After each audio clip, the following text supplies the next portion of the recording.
All right, fam, we live, man. Mainman Mademan here. Y'all know how to get down. We talking boxing, man.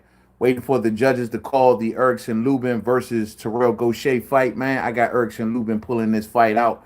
I gave it 9 rounds to 3 for Erickson Lubin. The punch stats 44 of 360 in the jabs for Lubin, 22 of 236 for Gausha, 99 of 210 in power shots for Lubin, 85 of 244 for Gausha, 143 of 570 total punches, and 107 to 480 of total punches for Gausha, man. Yeah, man. This was the battle like I thought it was going to play out. I pretty much called this on We Talking Boxing. It was going to play out like this. Slow pace fight, you know what I'm saying? A chess match that came down with these two men. Yo, man, for those who stayed up to watch this, salute the y'all. You know what I mean? This was a tough one to watch, to be honest with you, man. Very, very slow paced fight. Erickson Lubin, it was a war of jabs earlier on. I thought Erickson Lubin, man, pulled it out, man. Yo, man, yeah, man. Adrian the Problem Brown says, yo, Lubin punch resistance is questionable. You talking about that big 10th round. Hold on, judges calling in right now. Decision. Here are the score totals. Judge at ringside, Don Ackerman, scores the bout 115 to 113. John McKay sees it 116 to 112. And Tom Schreck scores the bout 118 to 110. All three in favor of the winner of the WBC Silver Super Welterweight and World Title Eliminator, Erickson, the Hammer Lubin. All right, that's official right there. Three judges, scorecards 115, 113, 116, 112, 118 to 110, all in favor of Erickson, the Hammer Lubin, man. Yeah, man. Like you was saying, man, Erickson Lubin getting buzzed up pretty good in the 10th round of this fight.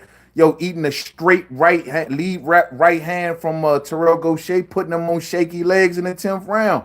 But early on in this fight, man, it was Erickson Lubin winning the war jabs. I thought Erickson Lubin's jab was finding the home plate more than Terrell Gausha's was.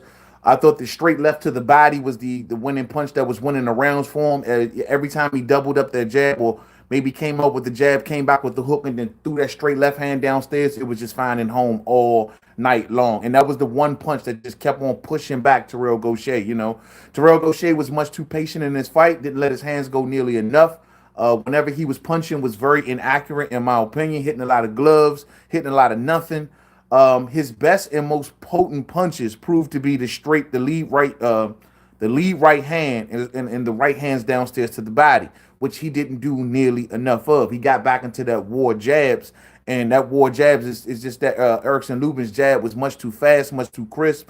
On top of that, Erickson Lubin's combination, every time that Gausha make a mistake or he missed, yo, man, Lubin was out there making them pay with combination punching and just being a more active fighter as well, man. So Erickson Lubin definitely takes this on my card as well as all the judges' cards. Yeah, he got it did, man. But of course, that 10th round, like I said, man, lead straight right hand landed squarely on the jaw of Erickson Lubin. Erickson Lubin had to take some time to recover. He was much more shaky, man. And it came out in the 11th round. He wasn't completely healed, man. I thought Terrell Gausha let a big opportunity slip through his fingers at that time. He didn't come out jumping on Lubin nearly enough. He gave Lubin enough time to recover. And I just thought he didn't put it. There wasn't enough killer instinct in this fight. You know what I'm saying? From neither man, if you ask me. From neither man. Charlo or Banana stops Lubin. He should go for the WBO, in my opinion. Yeah, man. My thing is, Lubin is clearly, man, since he got down with Kevin Cunningham, Joe, he's became a much more patient fighter. Like they said, the commentator said during the fight, he doesn't commit nearly as much. And it's almost as if that, man, he's got like shockwaves from that Jamel Charlo knockout. You know, he doesn't commit nearly as much more patient. Like I said, didn't really see any killer instinct from him or Terrell Gausha in tonight's fight, man. And that may be a problem. I mean, everybody is not going to let Erickson Lubin fight at his comfortable pace. And that's the thing. You know, tonight, Terrell Gausha pretty much let Erickson Lubin fight at the pace that he wanted to fight at tonight. But you put him in there with a Jamel Charlo, you put him in there with a Jason Rosario, and he going to have to go high-powered. He going to have to stay high-powered. Fighting comfortable like he likes to do, I mean, you know, like I said before, it's just, to me, I just think he got to step it up another level in explosiveness in order to compete with the elite fighters. You know what I'm saying? In my opinion, man. John Lejeune in the building. What's up, fam? What's going on, man? That was a very unimpressive fight. Yeah, bro. Tough to stay up and watch it, man. I was struggling at moments through that fight, man. I'm gonna be honest with y'all, man. I was sitting in this joint like, man, am I gonna cover this fight or not, man? I mean, about round 6 or 7, boy, it was coming real close. If I was gonna get up on here on YouTube after this one, man. But I wanted to see what it was gonna do, man. We covered this on We Talking Boxing. Lubin is really a welterweight, not a 154 pounder. I mean, he's still young.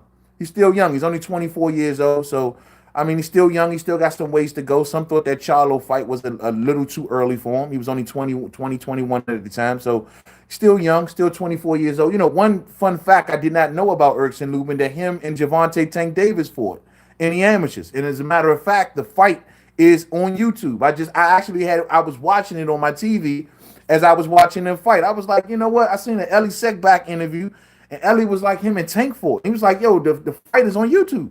Man, I had to go in YouTube search for it, man. Gervonta Tank Davis beat Erickson Lubin 10 years ago, man. That shit was crazy. And yo, Gervonta Tank Davis went square at him. He's only like 14 years old. Went straight at Lubin, bro.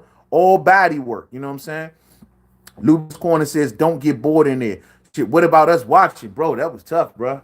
It was tough, man. It really was, man. And see, this is the second headline card from Erickson Lubin. They got a quick interview. Let's see if we can get a little minute of it. Tough competitor. He's at the top of his weight class for a reason. And, I just want to stay active. And I definitely want my title shot. Why do you think WBC this fight, especially tonight, at the beginning, it seemed like there was this is a final eliminator.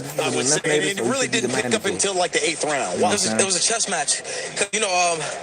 He respected what I had, and I knew to stay smart. I respected what he had. He was trying to counter a few things that I seen when I feint at him, and I just knew to be cautious. As my trainer was telling me, be cautious. Don't get hit with nothing stupid. That's how he fought tonight, and, man. He fought real cautious. That's why it was slow in the beginning. Now, I know you had talked about making. And then this guy, Terrell Gausha ain't even a big puncher like that. You think you made a statement tonight? I definitely made a statement. I beat one of the top guys, and that's always a statement when you got to remember, when you can get somebody in the top 10 and you can beat one of the top 54s. So I feel like I beat one of the top 54s, and I just want to keep doing that. I don't care who they put in front of me next. I'm the mandatory for Charlo or Rosario to win out of that. I'm gonna have my eyes tuned in. I'm staying in the gym. I'm gonna keep getting better. All right. So in this fight, it seemed like there were two crucial points. Is he ready? Is he ready? Is he ready, man? Is he ready to go back to Charlo or Rosario? Man, I think he needs one or two more, man. I think he needs one or two more to step it up, bro. I mean, but then again, I guess that's hard to say because you got to remember that Charlo fight was 3 years ago. I mean, 3 years ago. And the dude has been fighting decent fighters ever since then. I remember covering this when we talking boxing. He's been fighting decent fighters. You know what I mean? It's not like he's been fighting the bum of the month club. He fought Nathaniel Gallimore, got him, did what he did. I mean, he got tonight Terrell Gausha tonight, man. That was a good win. He retired Ishe Smith. I mean, he's been fighting. He's not been just like laying around fighting bums, and he's been active. So who knows? I mean, for the most part, outside of getting hurt in tonight's rounds 10, it was a pretty dominant performance. Just no killer instinct involved. You know what I mean? And I do wonder where his killer instinct lies now that he's with Kevin Cunningham, an overly cautious type trainer, someone who's a disciplinarian, but he teaches his fighters to fight cautious and not have the killer instinct. So, the thing is with Charlo, he jumped in there so anxious. He was young at the time. He jumped in there. He moved into a shot that was just all wrong for him, but he had much more killing instinct, and maybe his anxiousness was a thing of youth, but he had much more killing instinct back then, man. Now it's just like I wonder if he still has it. You know what I mean? Maybe I'm just looking too much into it. I didn't see much in the Nathaniel Gallimore fight far from killing instinct. Didn't see much in that tonight. You know what I mean? He jumped on Ishe pretty good, but I don't know. But I don't want to sound like I'm overly criticizing Erickson, man. He had a good performance tonight. Terrell Gausha is not a bum. Terrell Gausha is a good opponent. On top of that, it will be a chess match when you fight a guy like Terrell Gausha. He's tall, he's long. He likes to usually fight from the outside. He's an Olympian. He's the fundamentally sound type fighter. So, of course, it's going to take some time to want to break him down and get him out of there. But the thing was with Erickson Lubin, he was doing a good job of meeting him 5 for 5 and almost semi-breaking him down. He just didn't put his foot on the gas to just take it to that next level. You know what I'm saying? That's all I was trying to, I wanted that next level. You know what I mean? Lubin needs to call Golden Boy and take a pay cut and fight Texera. Yeah, he need to get in there with a Texera, bro. I'm with you, Adrian Brown.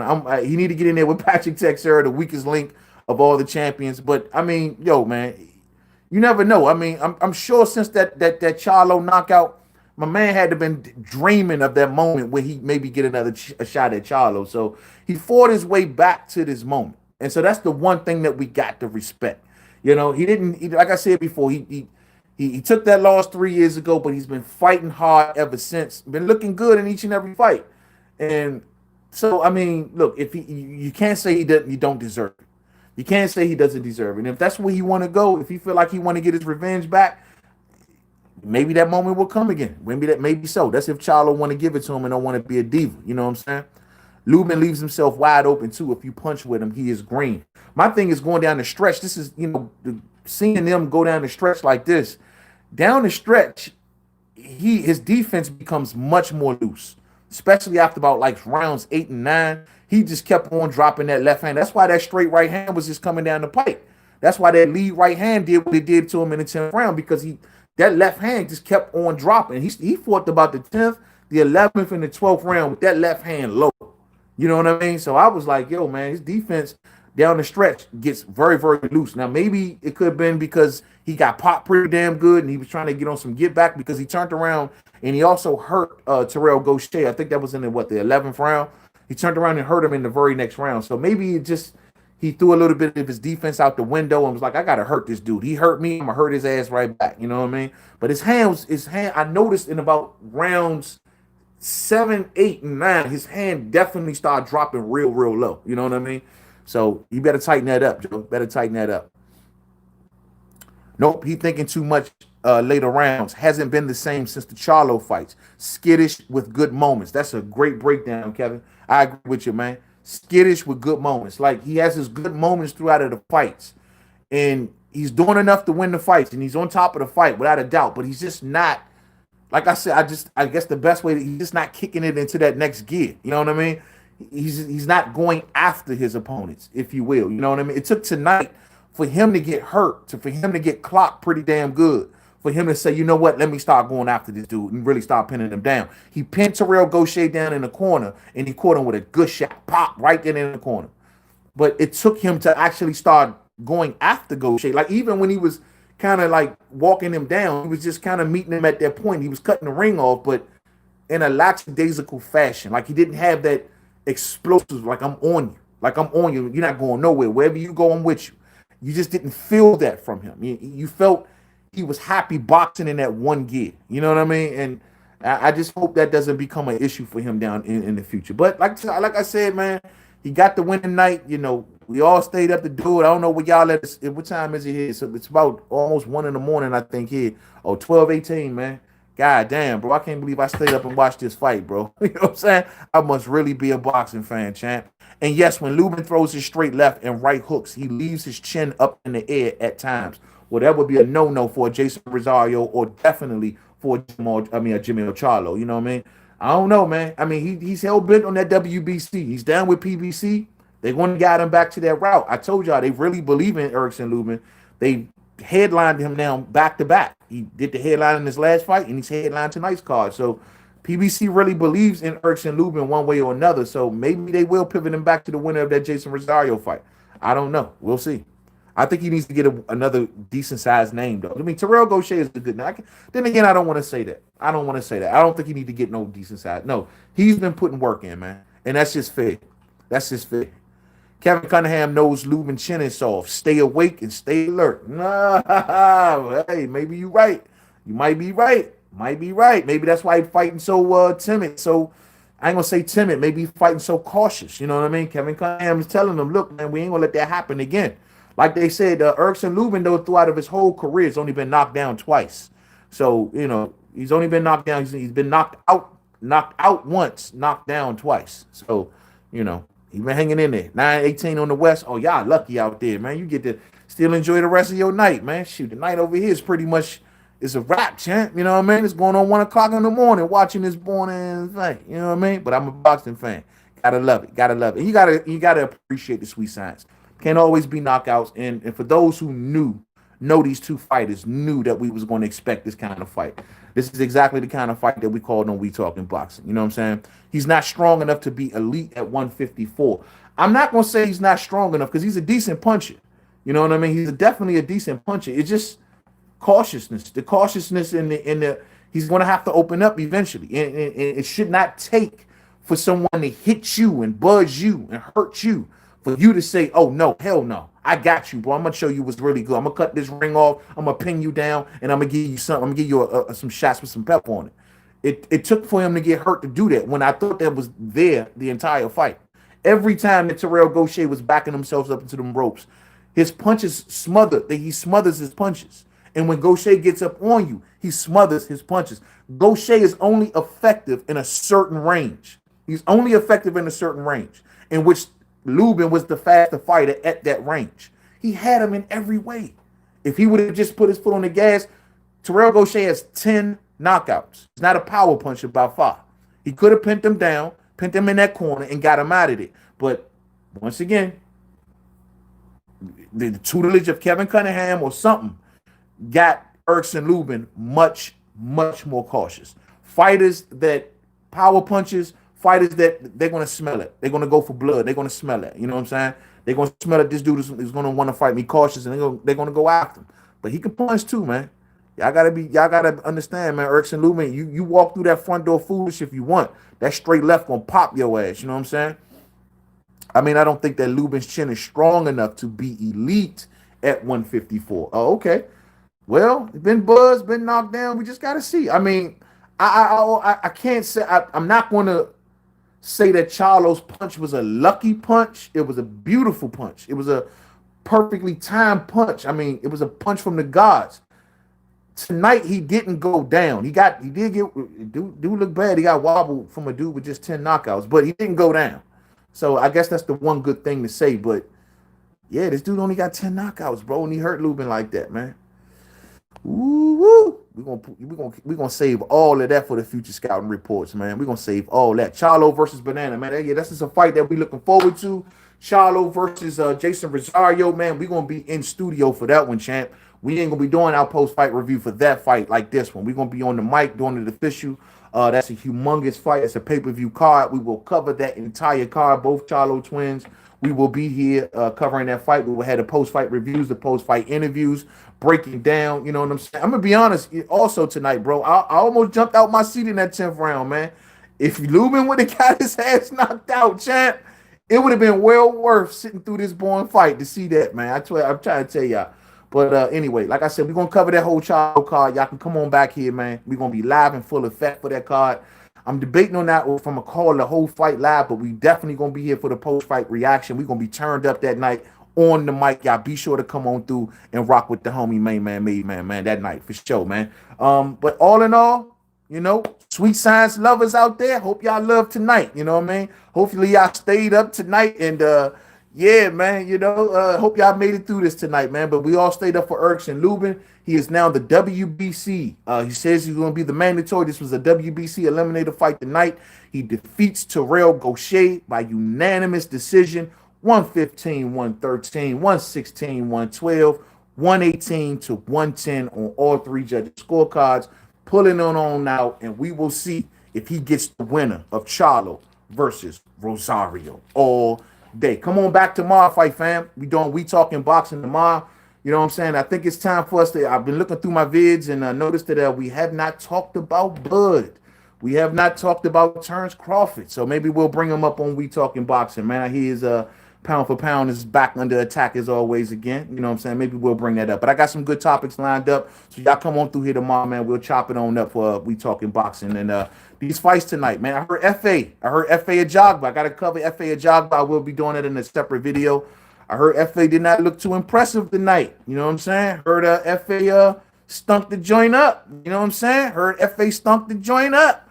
Guys, see. Tomorrow we'll be live about 6 p.m. Eastern time. You know what I'm saying? Come on through. I want to get busy before the 8 o'clock football games and stuff like that come on. So come on through around 6 p.m. tomorrow Eastern Standard Time. And we will be live breaking it all down on the mic like we always do for We Talking Boxing. Much love to the fam. Much love to everybody out there, man. Thumbs up on the way out if you didn't hit it on the way in. Much love to everybody over in Mainman Mademan's boxing forum. Go over and check us out over there, man, for everybody to get a chance, man. But another night of boxing, fam.